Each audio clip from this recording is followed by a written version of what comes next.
Currently, at this point in time, all of these tasks are starting at the project start date.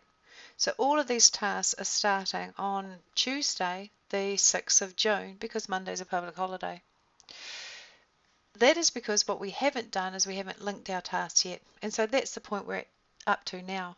We're actually at step 9 where we would need to link our tasks together. Let's start perhaps with these tasks here.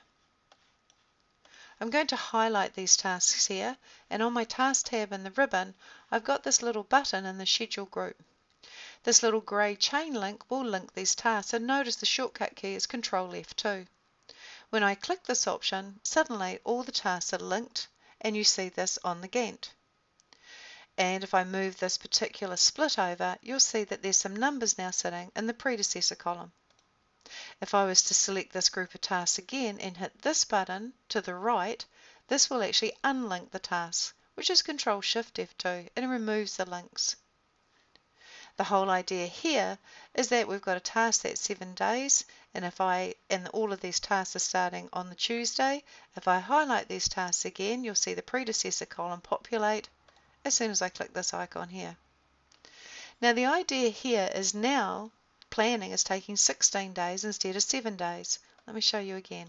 Unlink them. The task is taking 7 days.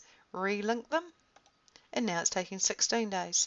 That is because planning the house will take 7 days. After that, we will do 5 days selecting the colours. After that, we'll spend a day ordering and acquiring the paint. And after that, we'll deliver for a day. And then the final cleanup will take 2 days. Now, these are what they call a finish-start relationship. And that is when plan house paint finishes, then select colours will start. So it's a finish start. That makes plan house a predecessor because it happens first, and it makes select colours a successor. So it's important to understand these terms. Row 4 is showing a 3 in the predecessor column. So that is, row 4 is linked to row 3. When row 3 finishes, row 4 will start.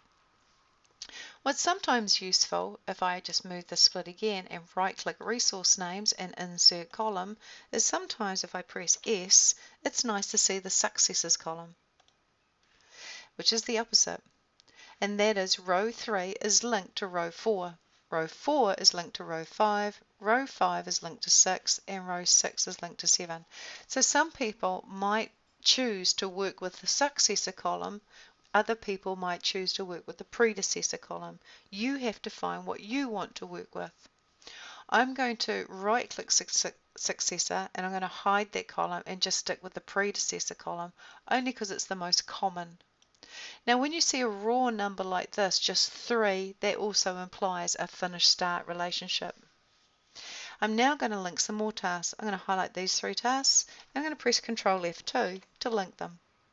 I'll highlight these 3 tasks and Control F2, highlight these 4 tasks and Control F2, and it links them. So now the idea is I want to click on, and you can see things are a lot more spacious, I want to click on Planning, hold the Control key, click on Walls, Trim, and Doors. Now let the Control key go. I then want to link those particular tasks. Oops, my screen's gone a little bit crazy. So I'll hit the link button. Immediately, we see a link now between 1.1, 1.2, 1.3, and so on. And the duration of our tasks is quite substantially larger than it was before. So now our project is taking 51 days, starting on the 5th and ending on the 3rd of August. But we're not finished. I would like to link 1, hold the Control key, to 2, 3, 4, and 5, and then link. And now we have a project that's taking 86 days, starting on the 6th of the 6th and finishing on the 13th of the 9th. And everything is now realistically linked. Now at this point you may want to actually zoom so you can see more on the screen. So you've got your little minus and your plus, and as I hit the minus I can zoom and I can see this project in terms of June, July, August and September. And that allows me to compress and condense the Gantt so I can see it all on a screen. If I hit the plus, I can start expanding it. And if I double click the time scale, I can customize it to what I normally have it to.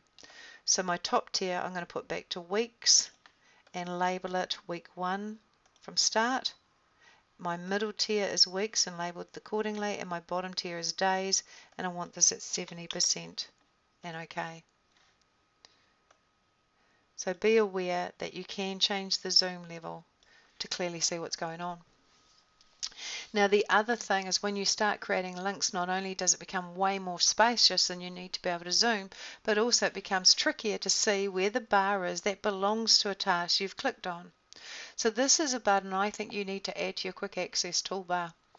On the task tab in the ribbon to the far right is a button called scroll to task, and this is really useful. I can click on remove tape, row 19, hit the button, scroll to task, and suddenly I'm seeing the bar that belongs to row 19.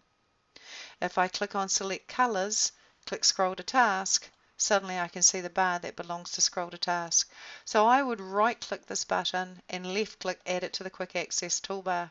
Now it means that doesn't matter where I am, if I click the button I can clearly see the task on the Gantt that belongs to this particular row. So definitely add the scroll to tasks button to your quick access toolbar.